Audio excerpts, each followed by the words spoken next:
Hello and welcome to Shoot the Breeze, where we take a nostalgic look at a random football magazine from the past. I'm Andy Smith, aka Scott's Footy Cards on Twitter, and with me is Tom Brogan. Hello. In each episode we'll invite a special guest to join us in trawling through the magazine and discuss anything contained within it. This could be anything from an article, to a photograph, to a competition, to an advert. Basically, if it's in it, then we'll talk about it. So sit back and let's shoot the breeze. Wriggles clear, might just get the chip, and he does, he's scored! Oh, what a great backlash! He's done it! Oh, brilliant!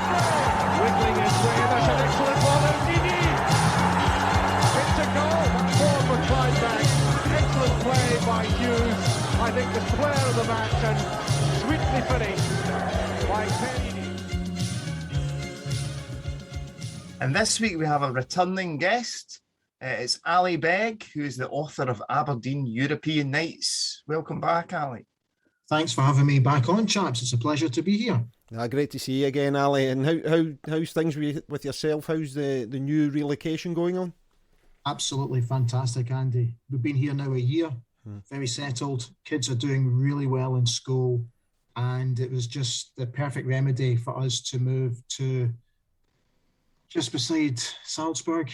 Right. And just absolutely delighted to be here and enjoying our brand new life. And the world is our oyster at the moment. So very looking forward to potentially new projects and what could be just around the corner. So very happy, mate. Brilliant. So we are going to be talking about your new book, Aberdeen European Nights. But before we get into that, you got back to watch a game recently for the first time in a while. Was that right? How was that? Yeah, so I took on a new role with Bauer Media, and they got in touch with me actually about a year ago when I was still in Doha, and they put an idea to me about potentially being their new Aberdeen reporter, Aberdeen Football Club reporter, to work out of North Sound Radio. And it actually came at just the right time because that's when I had just literally been told that I was being made redundant. Yeah. So I was on gardening leave and waiting to make the move here to Austria. So when that email popped into my inbox, it really pricked my attention. And then I didn't hear from them again, despite 2 or 3 emails going back and forward. And then literally at the beginning of this season, they got back in touch with me and said, look, we see that you're now closer to home. This offer still stands. Would you be interested in joining us and becoming the Aberdeen expert, let's say, and joining the lads on the big Saturday football show on Bauer Media, which goes right across their network on a Saturday afternoon? And I absolutely jumped at the chance, Andy, because I just thought I quite fancy getting back in some capacity. It'd been a long time since I'd done any sort of presenting or reporting, and I quite fancied it again. So I jumped in with 2 feet, and I've been back at Pittodrie twice now in the past 6 weeks. So I was home for the St Johnstone defeat, the game that we lost 1-0 when Stevie May typically scored. That was not the best of afternoons. Yeah. And then I was back for the Hibs game, where we, at long last, got a win after 5 games, losing straight. So it was just really nice to be back. That also incorporated within the book launch as well while I was home. So it was just really good to be back at Pittodrie after what seemed like an age. So how long was the gap? I mean, how long was the gap that you hadn't been? 2 years. 2 years. If not more, yeah. The last home game that I attended was when we beat Hearts 3-2, when Ryan Hedges scored a last-minute winner, when we were at one point found ourselves 2-1 down in the game. And that was the reason that game really sticks in my memory, is because it was the first time that I took my entire family to Pittodrie, and we almost sat in the identical seats that my father took me when I went to Pittodrie for the first time, because I quite fancied being a little bit nostalgic that day. Yeah. So that's why it really sticks in the memory. Brilliant. So talk to us about the book, Aberdeen European Nights. I've got a copy of it here, and firstly, I'd like to thank you for the wee shout out in it as well. So that was a proud moment. Thank you for your help. It really was fantastic to receive your help, Andy, and thank you for your contribution. And it was the least I could do was acknowledge your contribution to the book and to my research. So thank you, mate. I really appreciate it. I've got up to what have I got up to? Copenhagen, I think. Yeah. Okay. So and I've absolutely loved it. I think, from my point of view, I think the stuff that came after that, I probably don't connect with as much, the more recent stuff. But that's, that's because I live in the past, as you know, anyway. So, the early stuff, right up to late 80s and that, I absolutely love everything about it. It's brilliantly told. I love the bits where you speak to players, you speak to managers, you go to the opposition players as well, which are in there, and it really brings it to life for me. And there's a few, there's a few revelations actually as well, and a few nice wee funny bits, which we'll talk about as we go along here. So talk to us about how did this come about? What was the thought behind this? So about 3 years ago, I was approached by Peter Burns, who is the managing director of Polaris Publishing in Edinburgh. And we met for coffee one afternoon when I was home. And he basically told me that he was a big fan of my blogs and that he really enjoyed the read. And potentially he saw a series of books to be made from the narratives. And I have to be honest, I at first was slightly hesitant because I wasn't sure whether using the blogs as a means to write a book was the right thing to do. But then I went away and I thought about it in more depth. And I confess it took me a while to really be comfortable with the idea. And my wife actually sat me down one night and she said to me, look, your blog page is doing really well. It's been very well received, but it's a niche market. And your stories and the stories from these players that you talk to for your blogs actually deserve a bigger and better platform. And she said to me, when you hold a book, you're physically holding something, you're turning pages, you might be getting ink on your hands and that smell of the paper on your hands.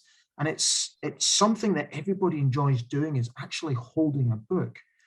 And she said to me, if you take up Peter's offer, you're going to be pulling at people's heartstrings here emotionally, because they're going to go back to the old-fashioned way of reading, which is reading a book. Because everything that I do is online. So you're scrolling through a page all the time. You're not physically turning and looking at pictures and putting it down in your coffee table or putting it down in your side unit beside your bed before you go to sleep. And there was a sort of a romance in that for me. And in the end, when I got made redundant, I really wanted to focus on something. And it just so happened that Miriam persuaded me to go ahead and do it. And I did. And I called Peter and I said, look, I'm in. If the offer still stands, I'm in. So we had a number of meetings, Peter and I, and we came up with different ideas for what we could possibly make into books. And the one that really stood out for me was we had to do Gothenburg first, but I didn't just want to do a book about Gothenburg because it's been done before. So I thought, well, why don't we do the bigger picture here? And why don't we just do one on Aberdeen's most memorable European games? Because believe it or not, there are quite a few. And I can really work in and around these stories. So Peter said, yeah, let's do it. Let's go for it. Because Gothenburg, of course, was our greatest night, our greatest victory. And let's use that as the catalyst to hopefully, maybe, have a series of books. Yeah. So, I mean, what I spoke earlier on about revelations, and I'm going to pick one out at the minute, and which was about Archie Knox, when he revealed that he would listen in on Bobby Robson's team talks. Was this something that was generally known, or is that something that's just came out there? I did ask Archie, I said to him, is it okay if we put this out? And he said, of course. He said, it's no secret. He said, you have absolutely nothing to worry about. So, and you have my permission. So go ahead and put it out. And do you know what was really interesting about that, Andy? When he was talking about that, I remember when I was working for Setanta, I was through at Easter Road and I was working that day on the Celtic Hibs game. And Celtic, from memory, were losing at half time. And we were doing the show the next day. So I was taking notes. I used to really get right into my research. before the show on a Monday, which was a very analytically based program. So I remember going through it into what was a very small press area. And I was the only person in there at half time. And all of a sudden, I could hear Martin O'Neill's team talk at half time. And it was coming from, I think it was just one of the air vents or something like that. And I just stood and just kind of lifted my ear a little bit. And I could hear his entire team talk at half time. And at first I felt really uncomfortable because I felt I was sort of imposing on something which is obviously very private. But it was fascinating to hear Martin absolutely losing the plot with the players, and the players having no fear in going back at him as well. So I was fortunate to be in a position where I could listen to a team talk, and it was just by pure chance. And honestly, when Archie's telling the story, I think there's a little bit of tongue in cheek to the way he tells the story as well. But he took a chance, and I think he did that as well. And it was almost a mirror effect of him listening in, and then fast forward, 35 years or so, and I'm listening in to Martin O'Neill's team talk. So the story is very much tongue in cheek, but when he was telling me it, I thought to myself, I wonder if this is okay to go out. And when I asked him for his permission, he said, absolutely, fire in. Yeah. But what I love about what Archie said, one of his closing lines was, and that's why I always said I was an absolute tactical genius. The first thing it made me think of was recently with the whole Leeds United thing with Bielsa, and he sent somebody to spy. What was it on? Was it Derby County? Yeah, I think so. And the whole furore that was up about that. I mean, I personally thought I didn't have really a problem with it. It's like, yeah, I just don't think it was as much of a problem as people were making out. And that's what this reminded me of. How would the SFA or the Scottish Premier League or the game in general, how would they have reacted if they'd known at the time about that? But what I love as well is he sort of alluded that maybe that wasn't the only time that he did it. Yeah. So well, he just took a chance, didn't he? So, and I think, listen, there was no harm in what he did. I don't think. I think it was all, he took a chance, and why not? If he could overhear some team talks, and don't tell me that any other opposition manager or assistant manager wouldn't have done exactly the same if they had heard Archie's and Sir Alex Ferguson's team talk as well. I think they would have all done it if they'd taken a chance. Absolutely. So the first, one of the things that I've picked out here was, I think it's the first game that's talked about in the group, which was the Reykjavik. That was the very first. So this is from a Shoot magazine. It's actually from quite a few years later, but so this little article here says the first side to score double figures in this competition was Újpest from Hungary when they beat the Maltese side Floriana 10-2. The first British club to do so was Aberdeen, who beat Reykjavik 10-1 in the first round, first leg at Pittodrie Stadium, September 1967, and the scorers Monroe 3, Story 2, Smith 2, McMillan 1, Peterson and Taylor. So first go in Europe, and they also make a bit of a record there as well. So that's, did you start there, or did you do it in chronological order, or did you have any sort of... So what I tried to do was I looked at a number of different games, but it was always my intent to do these games in chronological order. So start it from Reykjavik, and Reykjavik is the first chapter. I just felt it made more sense to do that, and then just work my way through the years right up until today, I guess. And I was hoping that my final chapter would be if Aberdeen had qualified for the Conference League. So we actually held off publishing the book to see if Aberdeen could actually make it into the Conference League, because it would have been the first time that we would have qualified for any sort of group stage since the UEFA Cup group stage back in 2007, 2008. Sadly, it wasn't meant to be. So we finished off the book with the Rijeka game. But it just made perfect sense for me to work my way through the book in chronological order, because also the stories fitted and the narrative fitted for me to do that. And I think if I had jumped back and forward, I think it might have confused the reader. So And I would like to think that was the best decision, really, because I think the book flows quite well now. I think what one of the things which I liked about it was you've not picked just games that Aberdeen win. You picked games that mean, that actually have an effect or affect what comes afterwards. So what made you decide to include those sort of games? Well, I just thought the Liverpool game was such a huge game in terms of the impact that it had on Sir Alex Ferguson, because he was absolutely devastated after those defeats, particularly the game at Anfield when we lost so heavily. And the lessons that he learned from that night, he ensured would never, ever happen again.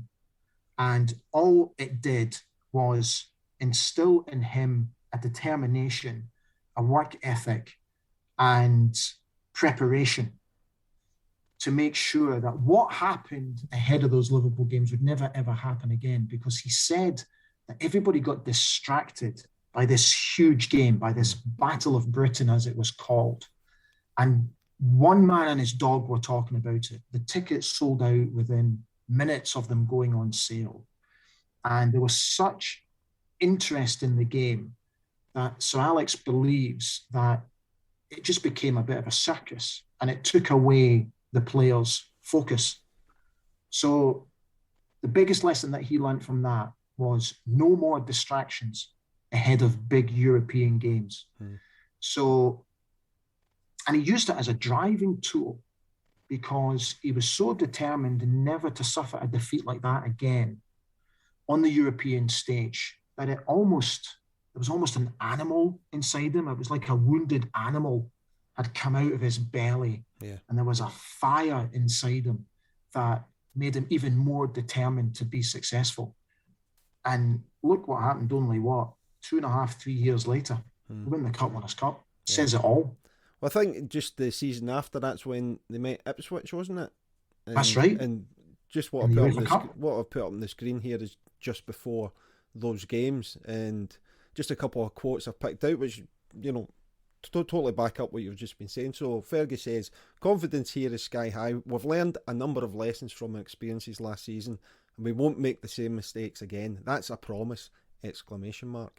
And then he continues, I don't want to make excuses, but we went into that second game with a makeshift side. That's the Liverpool game. We were missing several regulars. Young Andy Dornan was pushed in for his debut, and we had to pull striker Drew Jarvie back. In the end, however, we were well beaten, and we could not argue with the results. He says, I'd love another crack at Liverpool now. I just know we'd make a game of it. It does. I mean, from these quotes and from the quotes in the book, it just seems as if it was something that was like eating away at him, as you suggest there. It was maybe, who knows, maybe that's the sort of thing that drove him on, even in the Manchester United years as well. That rivalry with Liverpool, which is there naturally, but maybe this has just driven them on as well. Most definitely. I think, that's that famous quote, he wanted to knock Liverpool off their perch, didn't he? So maybe he used the experiences that he had at Aberdeen to help him along at Manchester United.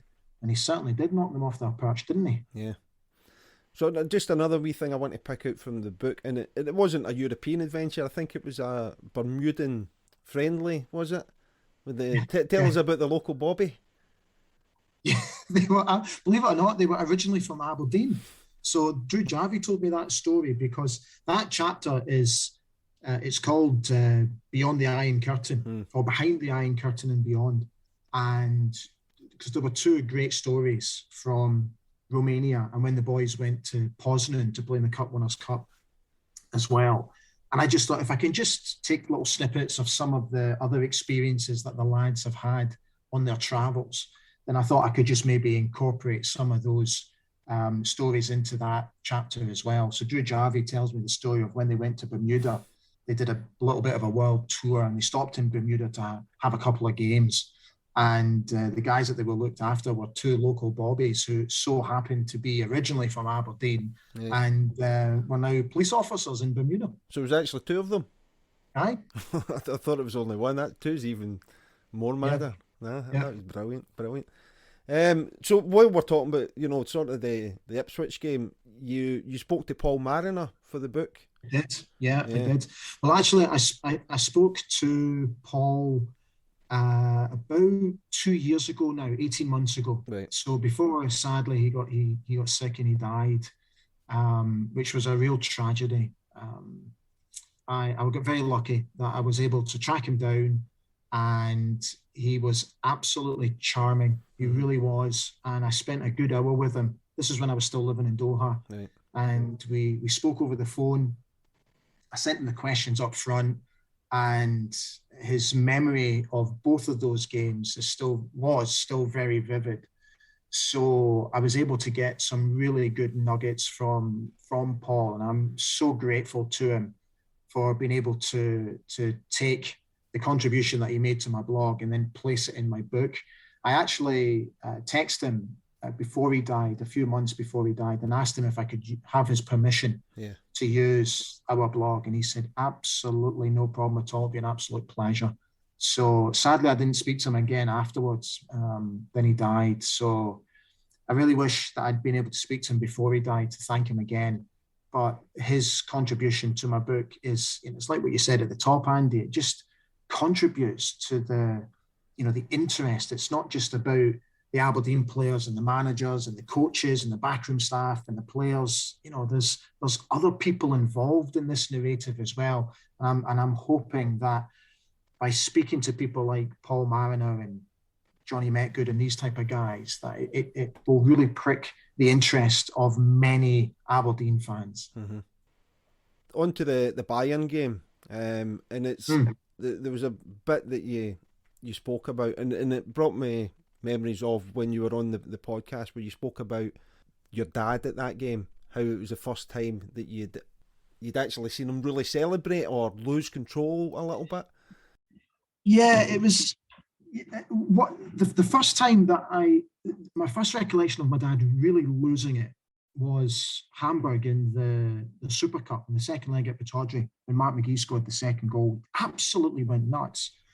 But the game at Pittodrie, he was still punching the air through and shouting and screaming. But my mum was beside us, so his celebration was a little bit muted, let's say, because when we were at Pittodrie for the Super Cup, it was just me and him. Yeah. And he was going absolutely bananas. And I remember, and I can still see it vividly in my mind, that I put my own celebration on hold just to watch him, because he was up, he was up here. My dad, I was only 10. Was I 10? I was 10, so he still towered above me, and I can remember looking up, and he was just yes.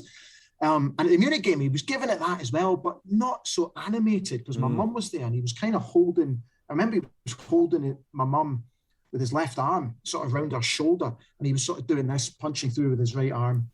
And I was pulling at his jacket, his lapel, because when Alex McLeish scored the second goal, the away goal rule completely confused me as a 10-year-old. I had absolutely no idea what was going on. Were we winning? Were we losing? Were we going through? Were we going out? I just didn't understand.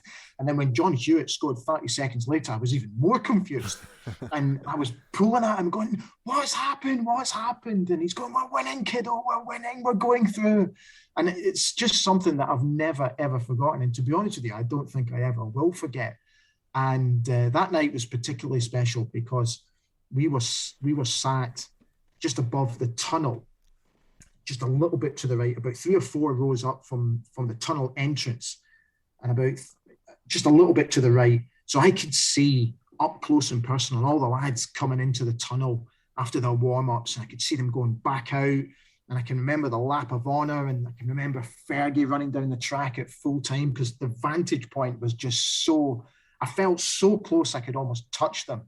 And again, that just added to what was probably the best night that I think I will ever have at Pittodrie. I don't think I will have another night like that in my lifetime at Pittodrie ever again. It really was a one-off. Brilliant. Reading through it, in fact, before I do that, there was actually something I was going to go to there. So this is before the Real Madrid game. I think you might probably have seen this one where Ferguson goes through the team and describes all the players and things like that. And I just wanted to pick out the John Hewett, what he's written about John Hewett. He said he's had a nightmare season with injuries, but although he'd only started 8 games by the time we played Watershay, is that right? Watershay in the semi-final. He had also scored 8 goals. When he was a schoolboy, I wanted him for St Mirren, and then when I moved to Aberdeen, I spent a lot of nights at his house before I finally persuaded him to join us. He's fast, brave, and a good finisher. I stuck him on as a substitute in the last 10 minutes against Bayern Munich, and he hit the winning goal. What a player to have in reserve. Just that line there, that last line. Yeah. I mean, how pathetic was that right before the Real Madrid game? Do you know the mad thing about the Bayern Munich game is that his wife said to him, I had a dream that you were going to score the winning goal against Bayern Munich.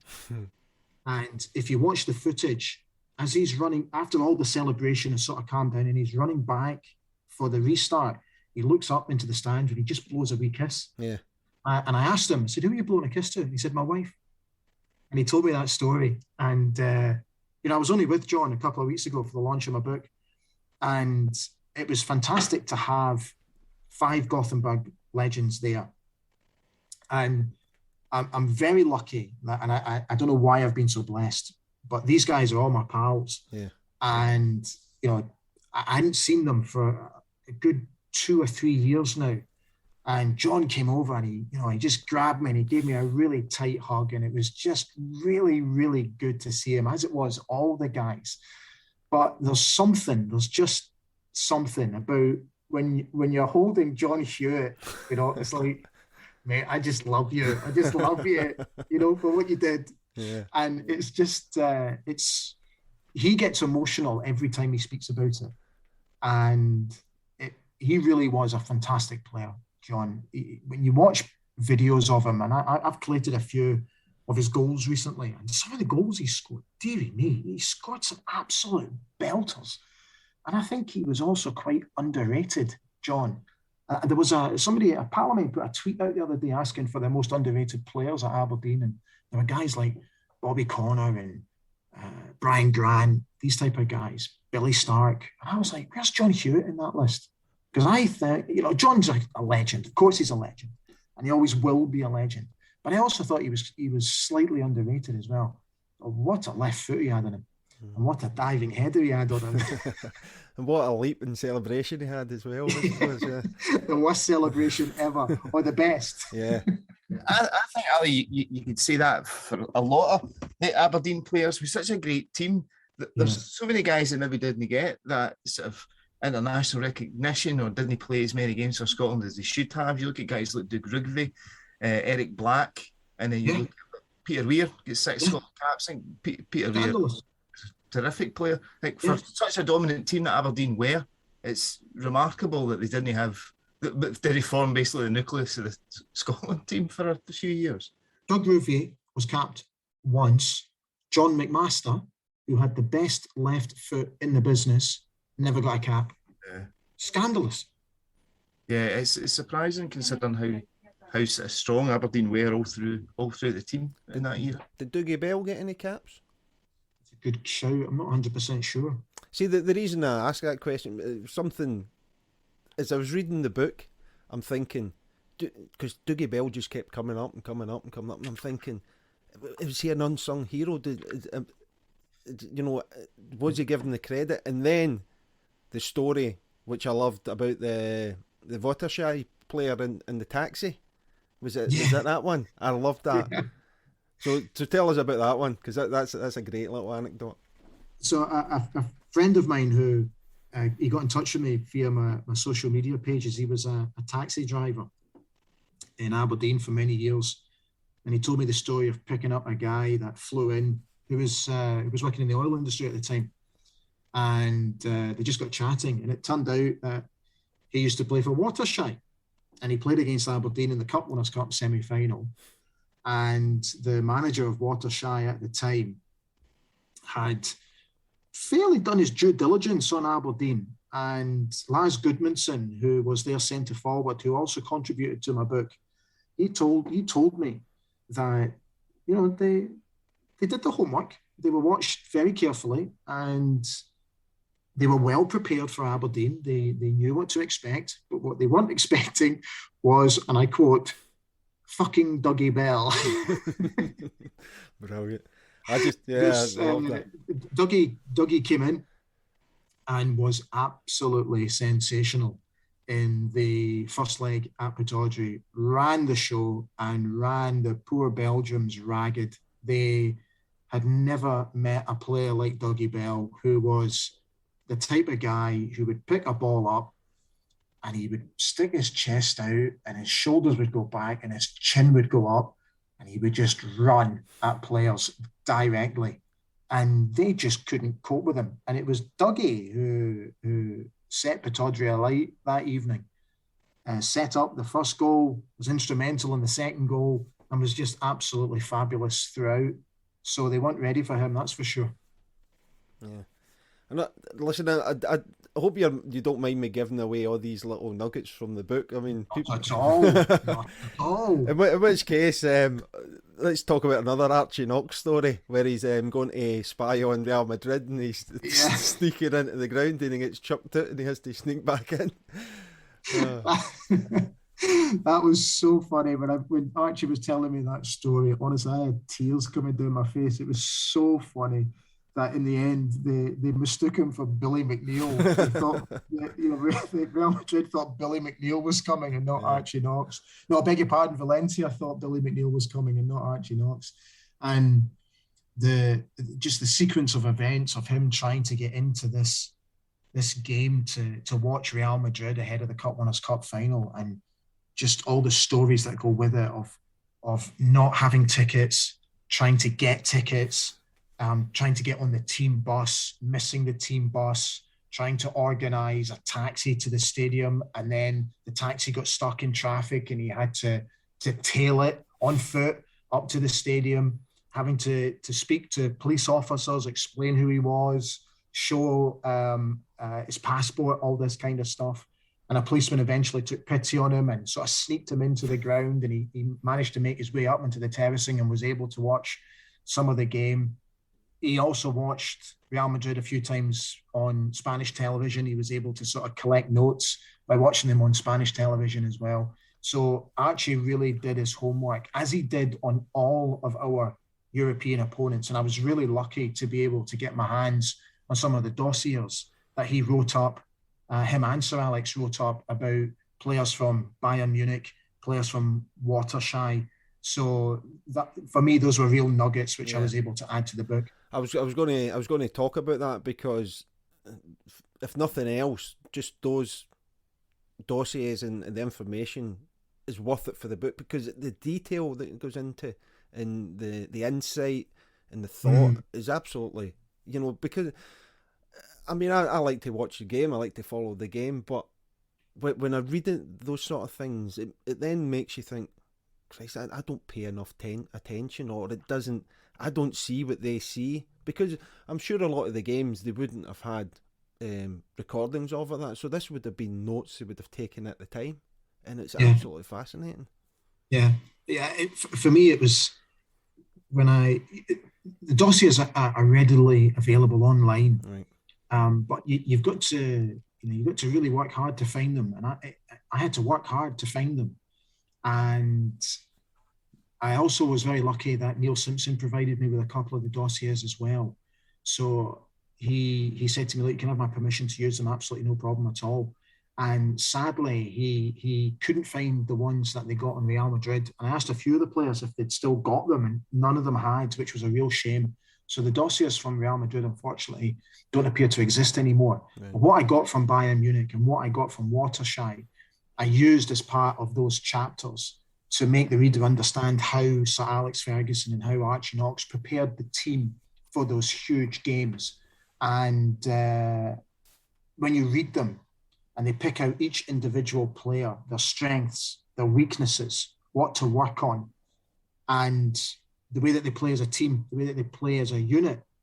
And they went to watch them against specific teams like Bayern Munich. They went to watch them in the German Bundesliga and wrote down their style of play, how they played in the first 20 minutes, how they changed their system slightly, how Paul Breitner was very much the mainstay of their side, and how to be careful of Karl-Heinz Rummenigge. And it was just fascinating for me. And I was able to, it was almost like a jigsaw puzzle, Andy, and I was like, to take pieces of that jigsaw puzzle and just try and put it together in the book to try and make it all make sense. And hope to Christ I've been able to do it. Yeah. No, listen, the dossier stuff really, the inclusion of that really lifts it up for me, because you just see, it's not just a second hand or a third hand story. This is the information that they had at the coalface. You know, I'm assuming, did the players get a copy of each year? That's why you're saying they had their own copy of it. Yeah, that's right. But yeah, I mean, just looking on the screen, looking at the Ferguson's detail about his players, and some of it's sort of, you know, light-hearted and stuff like that. But it just shows you, that there was a reason why he was so successful. And you know, having the likes of Archie Knox with him as well, it's because he thought that deep about the game. He put that much effort into the game. And yeah, absolutely fascinating. Fascinating. So let's just look on a couple of. So here's the one which you've seen a million times. This is the big one, the victory over Real Madrid, which I can only imagine that it gives you goosebumps every time you see it, and I can look at your face right now and just a smile on it. So honestly, I don't know what it is, and I swear to you on my children's lives, whenever I watch John Hewett win against Real Madrid, I get goosebumps. It happens every single time without fail. And when I hear the late Ian St. John scream in the co-commentary, you can hear that. Yes. Yeah, it just adds so much depth to that moment. It's, apart from getting married and having my children, that goal bottom right is the best moment of my life. Because that's the thing, Ali. What I remember about that time is the whole of the country were behind Aberdeen. Yeah. Everybody was wanting Aberdeen to win that final. Everybody in Scotland, as far as I'm aware, were wanting Aberdeen to win that final.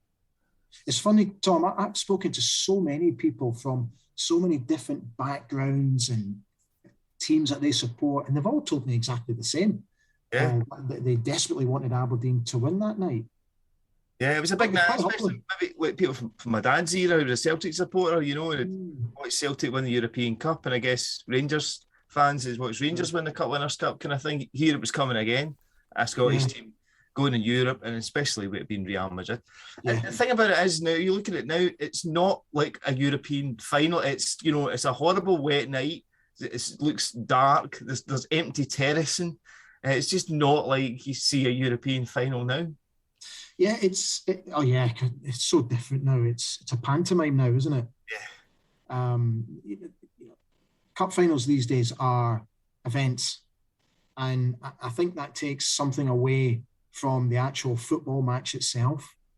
Because I remember Gothenburg like yesterday. I can still remember when the rain first started.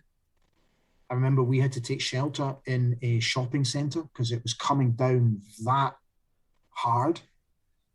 I remember all the Aberdeen fans congregating in another shopping centre because we went from one to another, and the atmosphere in there was absolutely phenomenal. It was just an unbelievable noise of here we go, here we go, here we go. And just the colours and the smells and everything about it is so memorable for me as a wee glary-eyed 10-year-old. And I remember going back to the little hotel that we were staying in, and there were, and let me get this right, there was my mum, my dad, my best pal Ewan, there was Bill, and our bank manager. So there were 5 of us in the party, and we all stayed in one tiny little single bedroom room because there was a mix-up with the bookings. So the hotel manager thankfully was able to find us at least a room where we could get our heads down and just get comfortable. And I remember leaving for the stadium in a bus that my dad had hired, and the rain was just like rain I've never seen before. And all the talk was whether the game was going to be on or whether the game was going to get called off. And I remember we got to the ground about 15 minutes before kickoff, and it was busy outside. I remember that. And I remember getting in, and I remember the first vantage point that my dad put us in was directly behind the Aberdeen fans who were on the upper tier. So we were in the lower tier where the benches were, and all the Aberdeen fans were above us. I couldn't see.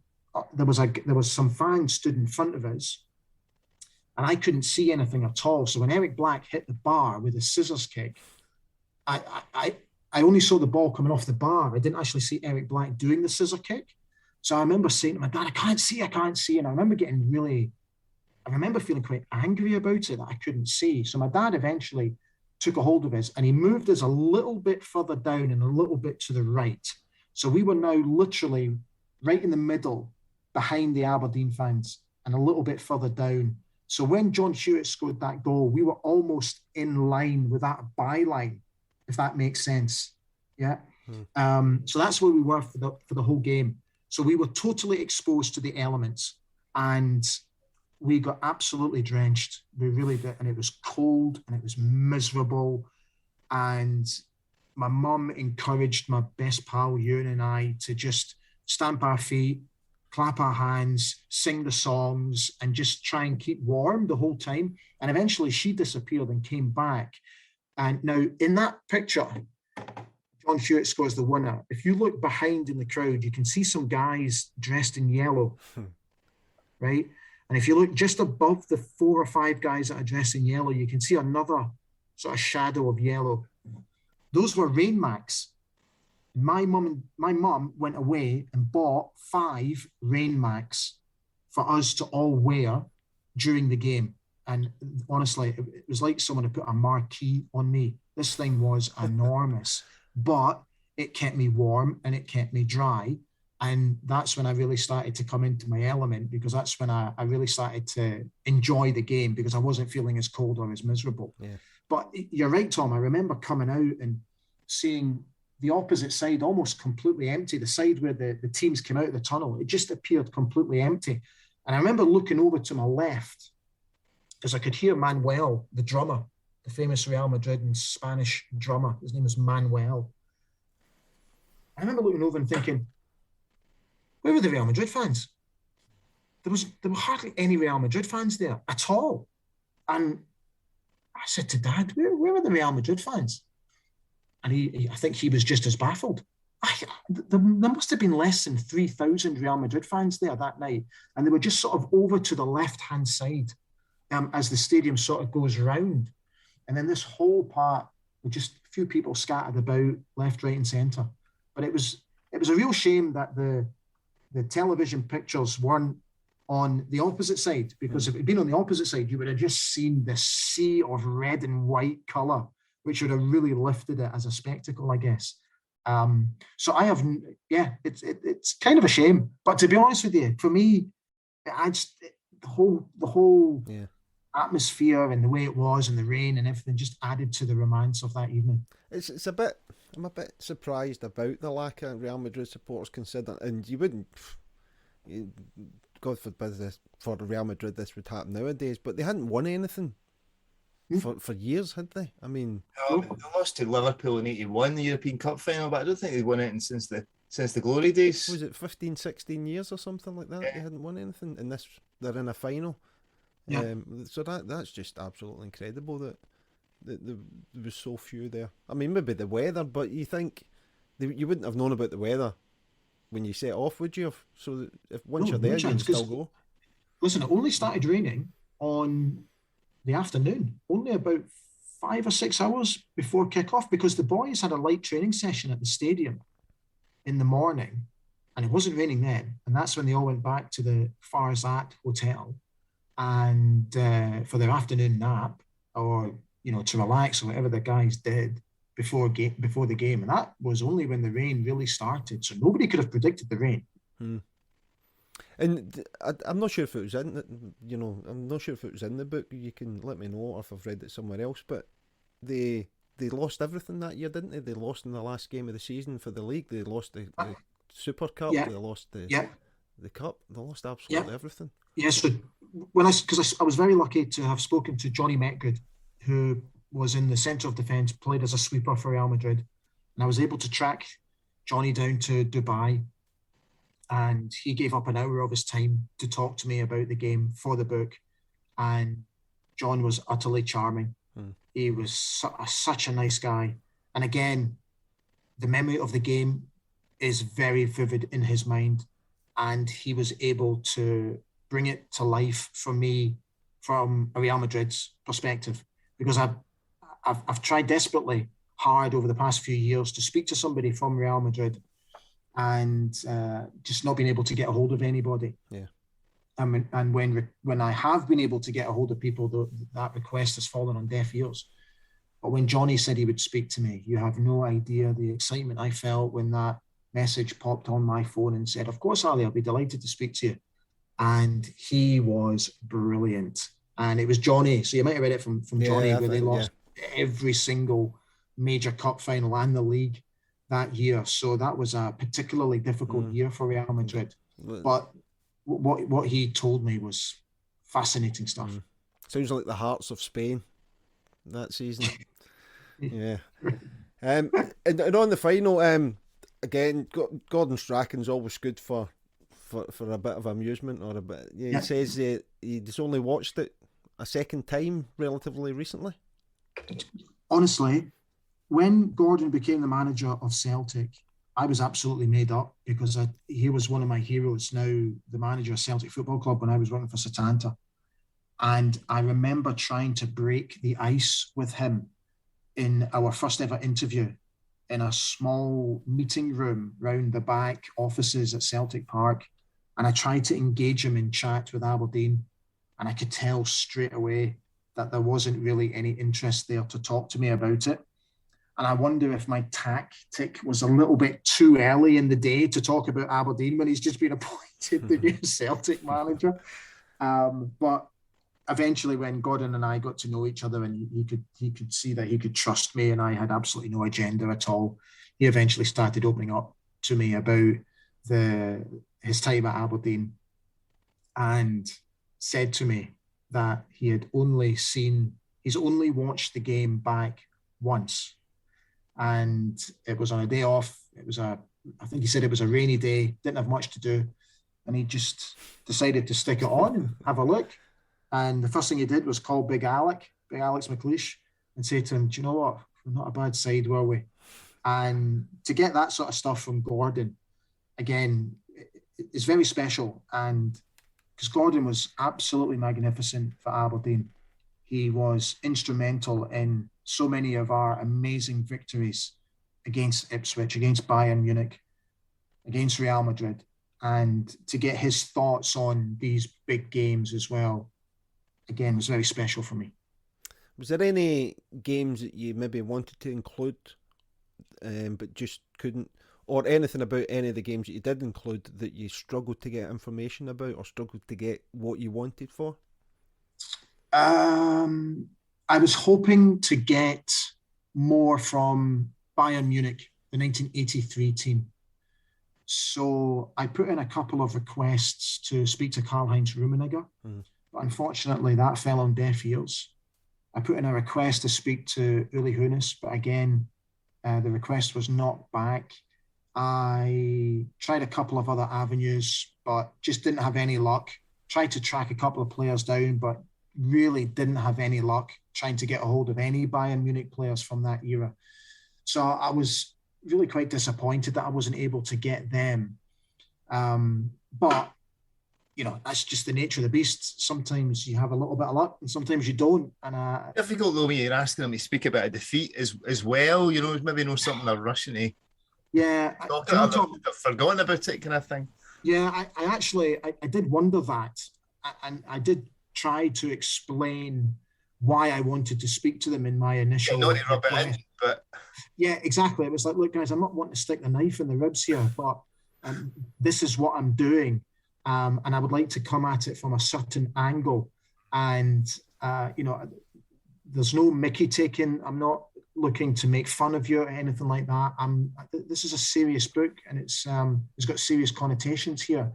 And I want people to understand more from Aberdeen's opponent's perspective on these games. And I tried to convey that in my requests to these guys. But unfortunately, they decided against it. which is absolutely fine. I have no issues with that whatsoever. It's disappointing, obviously, but I completely respect the decisions and have no issues with it whatsoever. So, from doing the book and speaking to everybody, for yourself, what was the biggest revelations, the biggest surprises that you found out that you didn't know about before? Oh, that's a good question. That is a good question. I think I didn't know much about the tea urn incident in Romania. I knew there was an incident, and I knew that there was some hairdryer treatment going on at half time. And it's been documented before, and I'd picked up on bits and pieces of it. But when I spoke to Neil Simpson and Walker McCall, they were really able to tell me in much more detail about that. And now we can use it to have a laugh and to tell the story in a sort of a humorous way. But back then, I guess it wasn't very pretty to have been in that dressing room at half time. So to put the story into context, Aberdeen were winning 3-0 from the first leg against RGS Pitesta in the 1981 in the UEFA Cup. And we were 2-0 down at half-time in Romania. And this is when Sir Alex Ferguson swiped a tea urn with his right forearm, not knowing that this thing was cast iron and full of boiling hot water. And when he smashed it, this thing didn't budge an inch. So apparently he really hurt himself, which just enraged him even more. And he was going around the players berating them, and he got to Gordon, and he said something to Gordon, and Gordon in his ways just came back with a cheeky remark, and he swiped all the freshly made tea straight off what was, the old physio's bench. Yeah. Swiped them all off in a fit of rage, and tea went all over Willie Miller's brand new suit. And Willie said, I'm going to send you the dry cleaning bill for that, boss, which enraged him even more. Yeah. So, but listen, whatever he said, it obviously had the desired effect, because the team went out and they clawed back the 2-goal deficit to eventually draw the game 2-2 and then go through and aggregate. But what I found particularly humorous about that story was Walker McCall went for a pee straight after Fergie sent them all out, because he was an unused substitute that day. And he overheard Archie saying to Sir Alex, I think you're a wee bit tough on the boys there. And then Sir Alex explaining to Archie why he lost the plot in the manner that he had. Because he knew that they could do so much better, and he was disappointed in them, and he wanted them to know how disappointed he was. And Walker said he finished his pee and he would not budge an inch. He said he was too afraid to go to the toilet. A grown man. And he said, honestly, he said, I was like a wee kid. Yeah. So like the headmaster had just told us all off. He said, I was petrified. I didn't dare move. And eventually I got to the dugout and Fergie barked at me, where have you been? And he said, oh, boss. He said, I went looking for the toilet, got completely lost and ended up at the other end of the stadium. Yeah. The next one here that I've got is the Hamburg game. Nice. They expected a trophy rather than what's the word? A plaque. A plaque. I'd never noticed it was just a plaque until I'd read the book, and then it was like, oh yeah, so it was. Yeah. It's not the same, is it?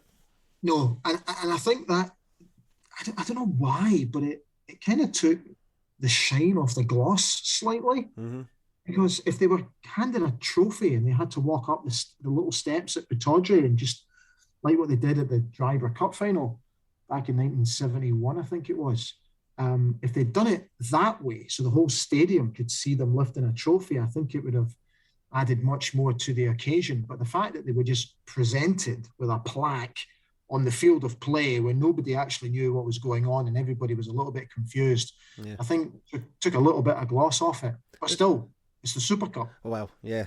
The thing is, it actually looks like a medal. You can get the medals that are on a plaque thing, small. So they're probably thinking, oh, these medals are pretty big. Well, funnily enough, you say that, Andy, because the Cup Winners' Cup final winning medal is exactly that. Right. That's exactly what it is. Obviously, in bigger version. Yeah. Okay, let's have a look what else I've got here. So this is after all this. Alex Ferguson, is he satisfied? Shoot magazine asking, he says, it's a nice feeling and we're getting a lot of praise, but the European Cup has got to be our ultimate aim. We're getting tribute from all quarters, which we deserve, but we must keep on progressing. No one here will rest on his laurels. That's not our style. And there's a little story which I think is mentioned in the book as well about Peter Weir. His wife gave birth to their second child during the game, and Peter says, I could hardly believe it. What a night. The memory will live with me forever. I'm told the actual birth was around the time Neil Simpson scored their first goal. That's got to be one for the record books. He was actually told by a guy called Ian Taggart, who was the secretary of the football club. And he came onto the pitch while the boys were doing their lap of honour and told him. And that was when he found out, while the boys were doing the lap of honour, right, that his wife had given birth. See, I wasn't sure, because I think in the book it says he just said to him, congratulations. But did they say on the birth of your child, or did they just say congratulations? But no, he told him that his wife had given birth. Yeah. What a way to find out. Eh? I know, right? Because Peter went straight from, obviously, he went straight from the ground straight up to the hospital. Yeah, well, you would hope so, really, wouldn't you? I mean, I would think so, yeah. So that this one, this is European Cup winners, cup holders Aberdeen going to the first leg of the quarter-final tie. So this is the next season against Újpest Dózsa, knowing just how dangerous the Hungarians are at home. And Alex McLeish says, I saw a video of the game against Cologne, the West Germany, and they destroyed them 3-1. They looked impressive. And he says, I haven't played against a Hungarian club side, although I did visit Budapest with Scotland once. Well, that counts, doesn't it? It's a beautiful place and not as dour as most Iron Curtain countries. We're all looking forward to the trip. There was you spoke about this, there was a full chapter on Behind the Iron Curtain, which was quite eye-opening as well. So that was really interesting to read about that. And he says, after that impressive performance in the first leg against Cologne, they nearly lost the tie in the return. In the end, they had to be happy with going through on away goals. So this article has Dundee United on one side, Aberdeen on the other. And I guess going back to what you said, Tom, I think even at that point, Scottish football wanted Dundee United to do well. They wanted Aberdeen to do well. I remember at the time there was just a case of you want all the Scottish teams to do well, and unfortunately, for too many reasons to count, that's no longer the case. But back then, there was rivalry in the Scottish game, but as soon as it went to Europe, and there's always going to be exceptions, but my memory, my recollection is that Scottish football supported the Scottish teams back then. Yeah, it's my memory as well, got to be honest. Yeah. I mean, Dundee United and Aberdeen, I think it's fair to say they dominated that early part of the decade, but definitely. Celtic and Rangers were still strong, so it was a very strong Scottish game at that point. I think as well, because you TV coverage and you get live TV coverage of these games as well, because obviously in the 60s, late 60s, Scottish clubs were dominant. There was Kilmarnock and Dunfermline and Dundee and all that as well, going far in European competition. But in this era, games were on live. You were getting Aberdeen's games live, Dundee United's European games live, and because you get so starved for live football as well, in that era as well, like everybody was like, "Oh, we're getting that game live," kind of thing, and you were sort of fully invested. You were fully invested in these teams winning because you were going to get the next round live. You were going to get the next game live, the second leg live as well. So I think Scottish football fans were invested in Aberdeen and Dundee United going far in Europe. Around about that time. So the more recent games, Ali, what for you of the sort of 2000s onwards has been the greatest of the Aberdeen European performances? I had to put Groningen in there, and I had to put Rijeka in there because on the night there were significant victories for Aberdeen, and there was a big gap in regards to finishing off one chapter and then heading into the Dnipro game, which was basically Újpest Dózsa all the way through to Dnipro, which was many, many years. And a friend of mine actually said to me, look, I think you need to fill that gap.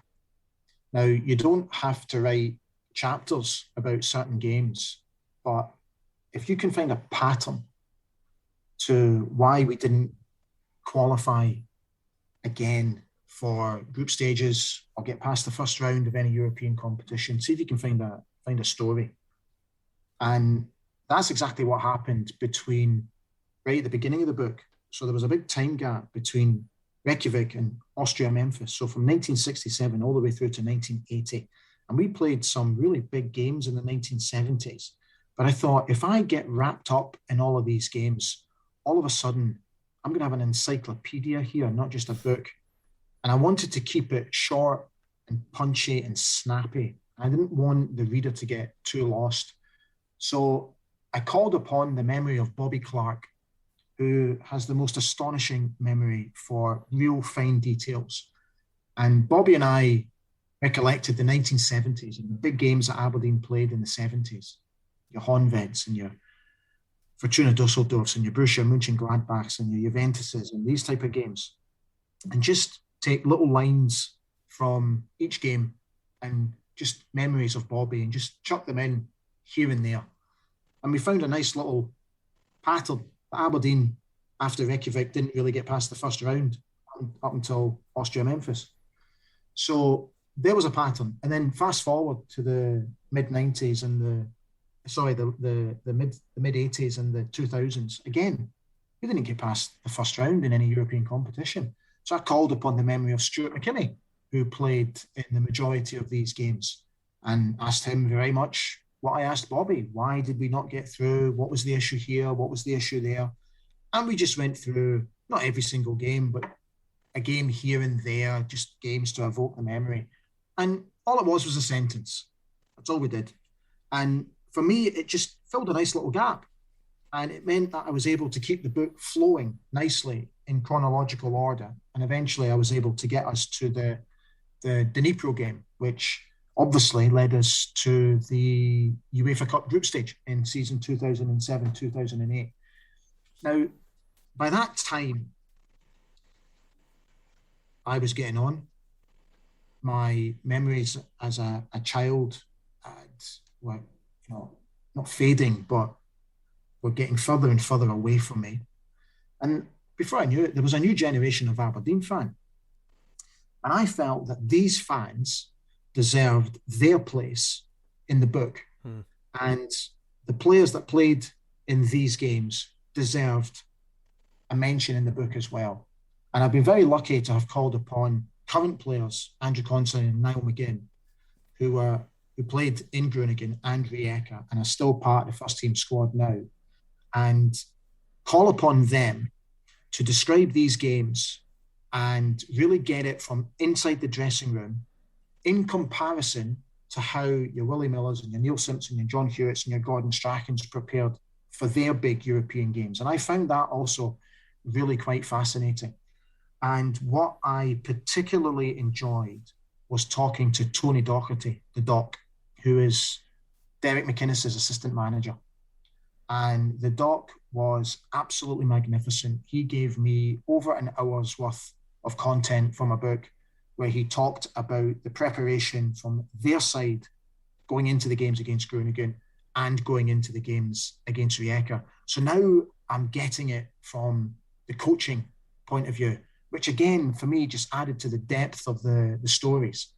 And they deserved their place, I believe, in the book because they were magnificent and significant victories for us in a time when European football, for some, is becoming a little bit laborious and a little bit boring. Yeah. And I just felt they deserved their place.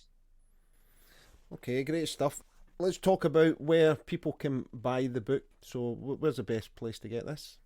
So the best place is through my own publisher, Polaris Publishers. You can get it on their website. You can then get it from the Pittodrie shop as well. So if you're passing Pittodrie, you can get it in the shop. And then you can get it on the usual online platforms, Amazon, Waterstones, these type of guys as well. So that's where you can get a book, mate.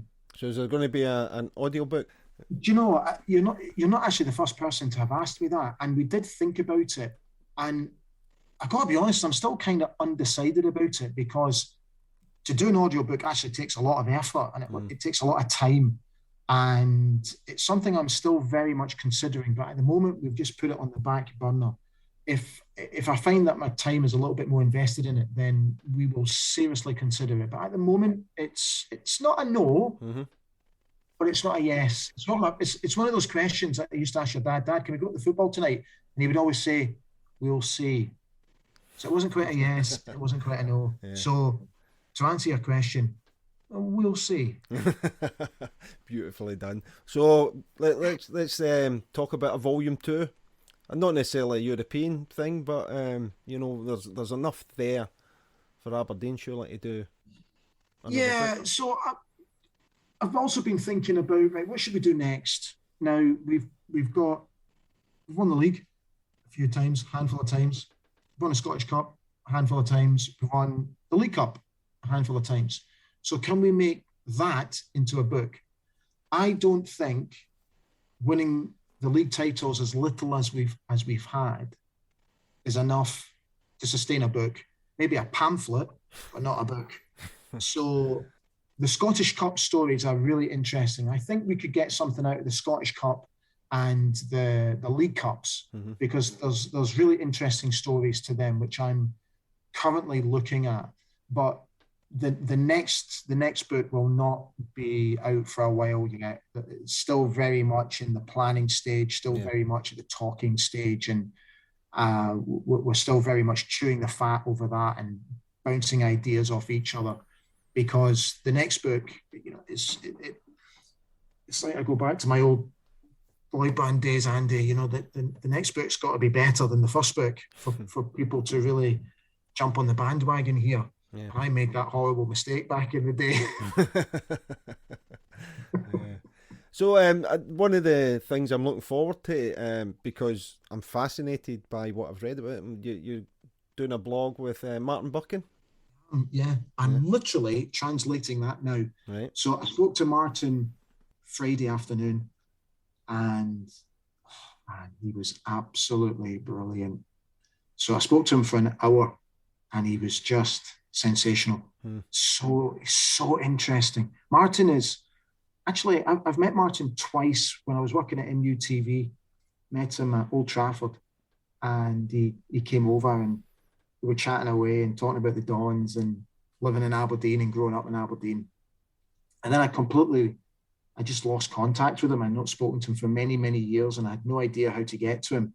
And eventually, through the former Players Association at Manchester United, I was able to get a hold of the guy that runs it. And I dropped Les a wee note, and he said, "Look, Ali, leave it with me." He says, I'll send him your email and let's see what happens. And within a couple of days, Les came back and said, "Right, Martin's in, and he'd love to hear from you. He's really looking forward to speaking to you. Here's his number, here's his email, fire in." Yeah.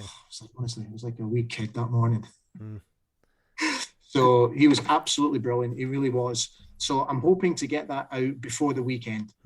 Because some of the articles that I've read, I mean, there's been like entire series in Shoot magazines, over 3-4 weeks, and he always comes across as somebody who wasn't afraid to mix it. And I don't mean it from a football sense. I mean, it's like if he thought something was wrong, he wouldn't be quiet about things. He didn't seem to be quiet, and that's how it came across. So I don't know if that the sort of things you speak about, but really fascinating. I'm looking forward to that. Listen, Ali, it's been an absolute pleasure speaking to you again. Great catching up with you. Tom. I will need to, at some point, I'll need to get this signed from you, so we'll get that arranged somehow. Yeah, Tom, do you have any questions for Ali? I think you covered a lot of what I was going to ask about. One thing that I noted reading up on Aberdeen in Europe, Aberdeen took part in the first penalty shootout in European competition against Honved. Yeah, got knocked out. Yeah, that's why I didn't mention that. Yeah. But no, I don't think so. We covered the Ipswich game, which I think was the kind of the sort of sign that Aberdeen kind of had arrived. Yeah, that was the catalyst for many people. Football, and I'd watched the wee highlights on YouTube of that. When you can see what What great play! I mean, looking at what a great Ipswich team as well. There, sort of, Eric Gates was getting kind of shackled with Stuart Kennedy and things like that, and Strachan was running amok, and yeah, you could see that, but a good Ipswich team were getting run ragged by that Aberdeen side. A big shock, but not to Sir Alex, and that was the most important thing. It's not a shock to him, but to the rest of the country it was. I think it just shows the mentality of Sir Alex, doesn't it? I mean, I was starting to watch the full Real Madrid game again, and I think what a lot of people, especially maybe even people of our generation, we sort of forget about it, but certainly the younger generation don't know just how good those teams were, because Aberdeen were, I thought they were playing better to the conditions than Real Madrid. Certainly for the first 25 minutes, 30 minutes that I saw it, it was like Real Madrid aren't the same team that they are now, but Aberdeen just were pretty much in control of that. They were better, there was more bite in the challenge, but there wasn't nasty challenges or anything like that. It was strong challenges, won the ball, and then they got the ball off the ground rather than try to play it because it was so wet, other than Alex McLeish, obviously. It's funny that you mention that, because I remember watching it as an adult, and I hadn't like what Gordon was talking about, that he hadn't watched the game for many, many years. And I was the same. I think the first time I watched the full game back was when it came out on DVD for the 25th anniversary. Now, in 2 years, it will be the 40th anniversary. So that's how long ago it was. And this was obviously long before YouTube, and you could get, I don't even recall if the game if it ever came out on VHS. I can't recall that at all, because I'm sure my dad would have bought me a VHS copy of that game.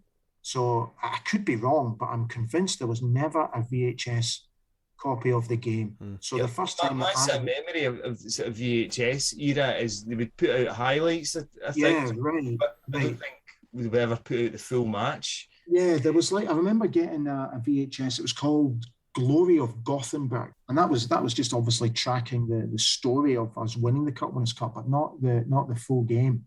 So when I watched it back as an adult, to what I remembered as a 10-year-old, it was like I was watching two completely different games, and I was actually quite surprised how much we battered Real Madrid that night, and the amount of chances that we created to win the game in the 90 minutes. And it's amazing how your perception of games changes from childhood into adulthood. So yeah, you're absolutely right, Andy. It's people should watch it back, because he absolutely knocked them off the park that night. Yeah, I think I'll certainly finish watching it, and it reminds me of the first time that I saw the full Celtic and a Milan game as well. Just how Celtic, I would love to see possession stats and things like that, but Celtic absolutely dominated that game. It was, the difference between the two teams was outstanding. I didn't realise there was that much of a gap in terms of the quality. Okay, listen, Polaris publishers. Yeah, so we'll get people can and listen.